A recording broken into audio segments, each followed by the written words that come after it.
was just that point where we were mushy at that point. So vulnerability to me is definitely mushy. It's mushy. Yeah, it's kind of. And the ladies agree with you, where they said we're born sensitive, yes, vulnerable, no. No. And vulnerability grows in an environment where it feels comfortable and safe. AKA, you got to trick us. Which I think gotta trick you. Where it feels vulnerability. That's a great way to put it. Vulnerability grows in an environment where it feels comfortable and safe. And that's for guys. That's definitely for men. Yeah. It's got to be super safe. But now that I'm vulnerable, you can't go nowhere. Because you know. Now you know I got this side. I'm going to kill you. You know my business. Yeah, I'm going to kill you. You can't go nowhere. You're going to die. See, and then that's the problem. You're going to die. It's that behavior right there. That's why guys trip out. That's manic.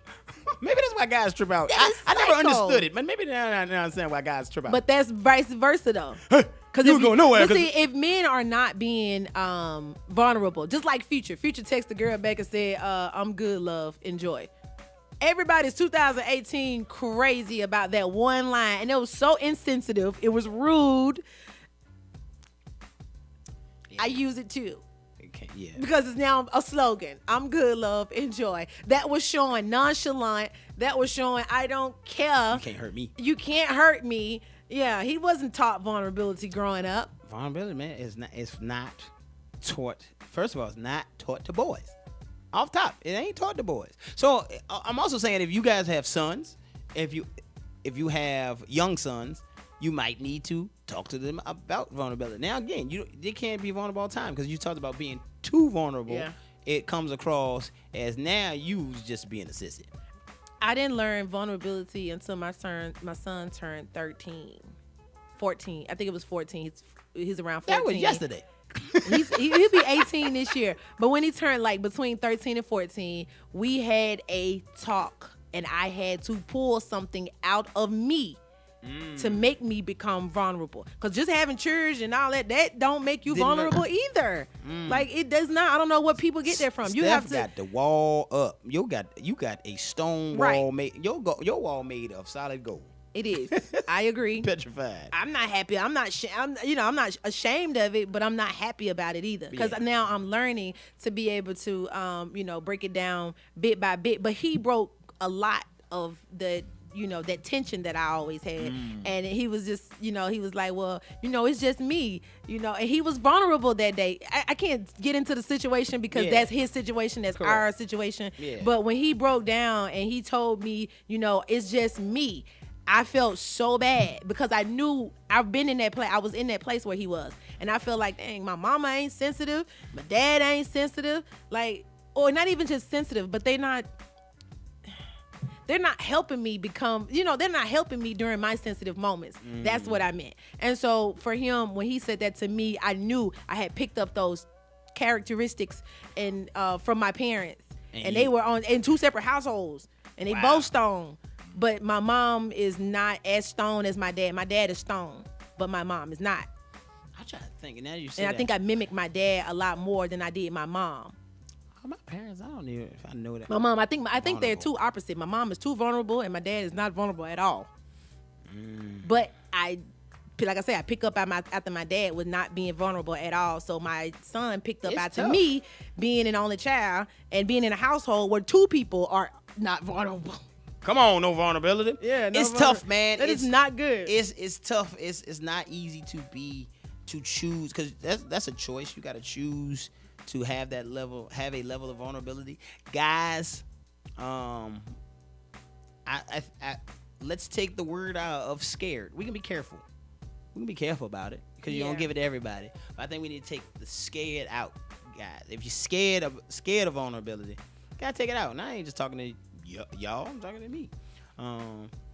Gotta take some of the scared out of it. And guess what? Sometime it ain't gonna work out. Let's say that now. Just tell them now. Sometime it ain't gonna work out. Sometimes it was a bad decision. And you be like, you know what? That didn't work. And you gonna regret it. Be like, man, see, I should have never. Why I tell you that? Because now you done threw it back in my face that I can't read. I just learned how to tie my shoe. Whatever your vulnerability is, like, man, I can't drive a stick. What kind of man don't know how to drive a stick? You you had that kind of vulnerability and somebody threw it back in your face, it ain't always gonna work out, dog. It ain't gonna always work out. Now that's when we say you're too vulnerable at that point because you're wearing your emotions on your sleeve. Because everything somebody say to you is not for you to just take it to the heart like that. Some things are very surface-esque, and you have to leave it there. Yeah, your feelings don't have to be hurt because it's not even intended for that. You just looking too far into it. She hurt your little feelings. Yeah, now you really being soft. No, see, now we being bad. Yeah, we being bad. Okay, let's turn it back around. Okay, so Jasmine is on my live for, people that's listening in, like, okay, where is she getting this from? This is from my Facebook Live. We go Facebook Live every day at 9 o'clock. So if you're listening in and you'd like to see us as well as listening in, you could do both. But she's on my Facebook. Jasmine Hall says, women laugh at men that are too vulnerable. And I think we do laugh at men that are too vulnerable because there are men that like to cook. There are men that like to do housework. There are men that like to shop for women's clothing. There are men who like to take care of themselves, groom themselves. It's men that put on lotion. I put lotion on my feet. You see what I'm saying? See, we didn't say nothing about no feet, but we just said lotion. We was going to keep it very, take care of the visual. Is that vulnerability? Is I'm being vulnerable telling you very vulnerable. To like my feet to be right? It's too vulnerable. I'm telling you, this is... That's soft. Oh, I'm soft now. J-Boy being soft. J-Boy ain't nothing soft. You got to put the lotion on. My mama always told me, ain't no woman going to want a man with an ass behind. There we go.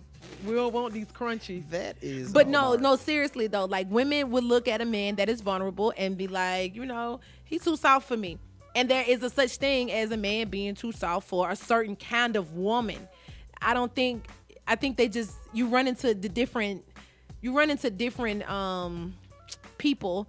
And, if you are extremely, not in your feminine bag, but if you are, I don't even know how to put that without being offensive. Yeah. You say yeah? Yeah. That's it. Yeah. You go ahead and say it. And I don't have, help me out, Jason. I don't know how to say it. You going to be offensive? Yeah, it's going to be offensive. I don't know how a man that is overtly vulnerable, that likes, like I said, cooking and shopping and clothes and putting lotion on. And like, I don't mind shopping. That's a level of vulnerability. For yourself or for a woman? I definitely don't mind shopping for a woman. Full-fledged outfit. Full-fledged outfit. Yes, 2 snaps and 3 snaps in a circle. And I don't mind going to the store with a woman. You know how men be so, and they man, shopping. I don't want to do that. I want to watch sports. Man, whatever. Because I want you to be fly. You want to help pick out her clothes? I want you to be fly. I'll pick up with your drawers, everything. I'll pick it all out. That's so, look, they love it. I see heart. I'll pick it all out. I'm for it. Because I know, to me,